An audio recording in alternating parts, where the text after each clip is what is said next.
Hey there, everyone! Today, we're going to talk about a topic that's close to many of our hearts, fertility.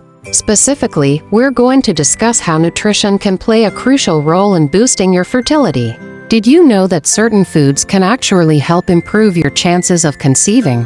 For example, leafy greens are packed with folate, which is essential for healthy fetal development. Omega-3 fatty acids, found in fish and nuts, can help regulate hormones and improve egg quality.